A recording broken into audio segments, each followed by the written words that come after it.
Hello दोस्तों, कर्मचारी चयन बोर्ड की ओर से बड़ी अपडेट है कि उन्होंने अपने पेपर सेट करने वाली एक्सपर्ट टीम को ब्लैकलिस्ट कर दिया है और उन पर जुर्माना भी लगाया है। अब इससे आने वाली वैकेंसीज के पेपर्स में क्या इम्पैक्ट पड़ेगा, क्या पेपर थोड़े इजी बनेंगे या फिर ऐसे ही पेपर लेवल रहने वाला है, ऐसे तमाम सवालों को लेकर के इस वीडियो में डिटेल से डिस्कस करने वाले हैं।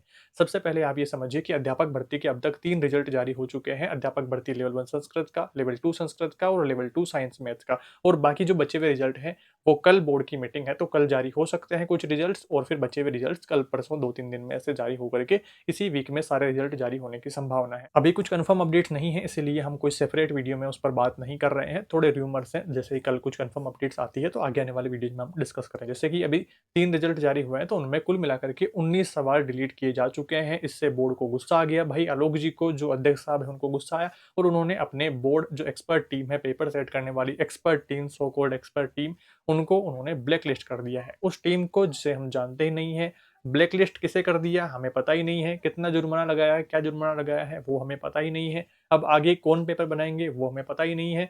तो एक सिक्के के जिस तरह से दो पहलू रहते हैं, तो यहाँ पर भी दो पहलू हैं कि एक तो अब आने वाली वैकेंसीज का पेपर पहले की तरह ही नॉर्मल देखने को मिले, या थोड़ा लेवल हाई भी रहता है, जैसे सीटेट का तरह का लेवल भी रहता है, तब भी गलतियां कम देखने को मिले। भाई जब कोई एक्सपर्ट कोई पेपर डिजाइन कर रहा है तो वो हर एक प्रश्न को क्रॉस चेक करके उसका आंसर क्या रहेगा, उसमें कोई भी त्रुटियां ना रहे, कोई भी कंट्रोवर्शियल क्वेश्चन चुनने की बजाय वो एकदम साफ सुथरे क्वेश्चन चुनेगा, ऐसा एक्सपर्ट होना चाहिए। बट पता नहीं भाई कहाँ से एक्सपर्ट टीम ढूंढ करके लाते हैं।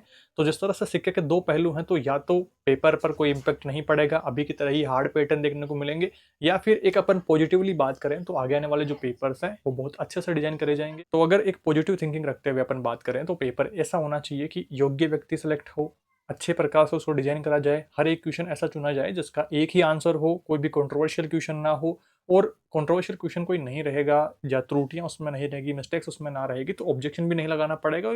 ठीक जो ट्रस्ट है बोर्ड पर वो बना रहेगा। तो ऐसी सारी बातें, अगर नेगेटिवली अपन बात करते हैं तो जिस एक्सपर्ट टीम को हम जानते ही नहीं है, उसको ब्लैकलिस्ट किया है, कौन सी ब्लैकलिस्ट कर दी है ये भी हमें नहीं पता है, आगे कौन सी टीम पेपर बनाएगी ये भी हमें नहीं पता है, और उस पर जुर्माना वगैरह तो ये कुछ पता ही नहीं है हमें। तो हम कैसे मान लें कि हाँ आपने ब्लैकलिस्ट किया है या फिर उनको कड़ा जुर्माना किया है। तो ऐसी सारी तमाम बातें हैं। भाई आप इस बारे में क्या विचार रखते हैं, कमेंट्स में बताइएगा। बाकी तो आप दोस्तों देख ही रहे हैं कि किस प्रकार से चयन बोर्ड ने अपनी सारी गलतियों से पल्ला झाड़ते हुए एक्सपर्ट टीम को जिम्मेदार ठहरा दिया है और अपने आप को एक तरीके से साफ सुथरा कह दिया है। बट ये सही नहीं है दोस्तों। जिस प्रकार से स्टूडेंट्स के लिए एक फिक्स टाइम रहता है वैकेंसी के लिए फॉर्म भरने का, करेक्शन के लिए भी फिक्स डेट रहती है, एग्जाम के लिए आंसर की आ गई है उस पर ऑब्जेक्शन के लिए भी फिक्स डेट्स रहती है, तो सारा काम जो फिक्स डेट्स पर होता है स्टूडेंट के लिए, वैसे ही एक्सपर्ट टीम के लिए भी फिक्स डेट्स पर काम होना चाहिए कि पेपर डिजाइन करना है, कितने टाइम में करना है, किस तरह के क्वेश्चन रखने हैं, उसके बाद में जब आंसर की आनी है तो कितने टाइम में आंसर की तैयार कर देनी है, उसके बाद में फाइनल रिजल्ट निकालना है, कौन से क्वेश्चन को चेंज करना है, कौन से क्वेश्चन को डिलीट करना है, क्या सारी चीज़ें हैं।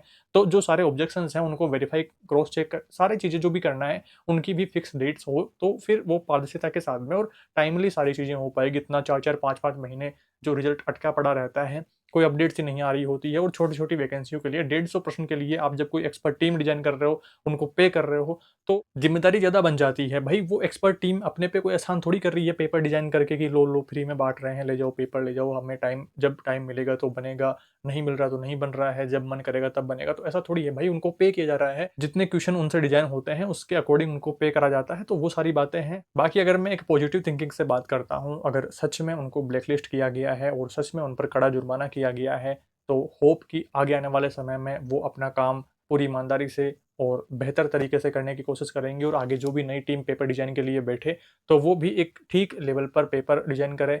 ऐसा उलझा हुआ पेपर ना बनाए कि 5-6 घंटे तो उसको केवल पढ़ने में ही लग जाए, ऐसा पेपर ना बनाए। जो टाइम लिमिट है एग्जाम की, उसी टाइम लिमिट में वो सोल्व हो जाए, उसको पढ़ पाएँ ठीक से, उसको उसके आंसर्स ठीक से, सारे ऑप्शंस को देख पाएँ। तो ऐसा पेपर डिजाइन होना चाहिए।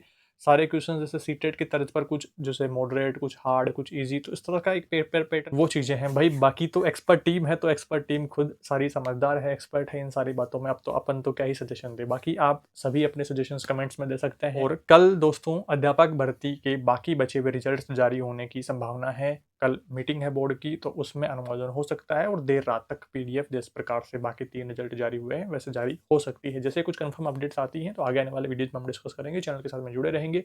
आपके कोई भी सवाल हो इससे संबंधित, कोई भी सुझाव हो तो कमेंट्स में बताएं। कमेंट रिप्लाई देकर के आपके डाउट्स को दूर करने की कोशिश रहेगी। बाकी आप क्या सोचते हैं इस बारे में कि एक्सपर्ट टीम जो पेपर पैटर्न जो सारी डिसाइड कर रही है, वो अगर चेंज होती है, उन पर कड़ा जुर्माना लगाया गया है, तो क्या आगे आने वाली वैकेंसीज़ पर इम्पैक्ट पड़ेगा? जैसे कि एलडीसी वैकेंसी आ रही है, एक बड़ी वैकेंसी तो अभी फिलहाल, तो उसके पेपर पैटर्न पर क्या सारा इम्पैक्ट देखने को मिल सकता है, ये सारी बातें देखने वाली रहेगी। बाकी एलडीसी की जो प्रिपरेशन कर रहे हैं, वो इसी पेपर पैटर्न पर, अभी जो अध्यापक भर्ती वाला जो पेपर हुआ है, उसी पेपर पैटर्न को ध्यान में रखते हुए तैयारी करें। थोड़ा ऐसा ही देखने को मिलेगा, क्योंकि ईज़ी पेपर्स देखने को नहीं मिलने वाले हैं भाई, तो थोड़ा उस चीज़ का आप ध्यान रखेंगे।